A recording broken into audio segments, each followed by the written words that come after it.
전 세계인이 가난한 사람의 성녀로 우러렀던 테레사 수녀를 다국적 선교사업체의 수장이자 근본주의 종교사업가라고 비난한 사람이 있었습니다. 영국의 언론인 크리스토퍼 히친스는 1995년 펴낸 저서에서 테레사 수녀가 독재자 악당들의 후원금을 받으면서 그들의 이미지를 세탁해 줬다고 주장했습니다. 그런데 교황청은 2001년 테레사 수녀의 성인 추대를 심사하면서 그에게 악마의 변호인을 맡겼습니다. 중세 이래 성인을 추천하는 하느님의 변호인에 맞서 반대 의견을 적극적으로 제시하는 역할입니다.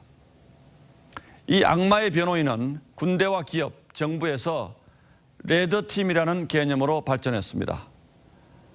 조직의 의사결정 과정에 가상 적군을 둬서 불합리하거나 경솔한 결정이 무사 통과되지 않도록 제동을 걸게 하는 것이죠. 장관 후보자 2명이 물러나면서 현 정부 출범 후 낙마한 차관급 이상 고위공직자 후보자가 11명에 이르렀습니다. 인사를 할 때마다 잡음이 끊이지 않는 것은 청와대 내부에 조금 전 말씀드린 이 레드팀 같은 견제의 목소리가 없다는 얘기일 겁니다. 청와대는 후보자가 사실을 밝히지 않아서 걸러내지 못했다며 검증 실패 책임을 후보자에게 떠넘겼습니다. 그러면서 청문회와 언론이 검증의 완결이라고 했습니다. 인사 추천과 검증 기능이 무너졌다고 스스로 인정하는 말로밖에는 들리지 않습니다. 민주당의 싱크탱크인 민주연구원이 현 정부 출범을 앞두고 위기 상황을 객관적으로 볼 수 있는 레드팀을 전담 조직으로 두라고 건의했습니다.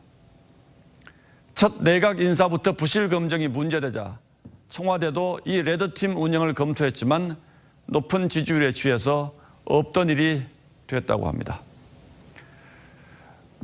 인사가 만사라는 말이 있습니다. 인사만 잘하면 모든 일이 잘 풀린다는 뜻이기도 하고 인사가 그만큼 중요하다는 얘기입니다.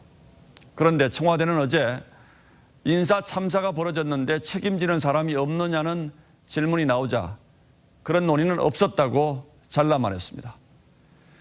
귀가 얼마나 닫혀 있는지 단적으로 드러난 그 대답을 들으면서 귀를 의심한 분들이 많았을 듯합니다. 4월 1일 앵커의 시선은 인사 만사, 인사 참사였습니다.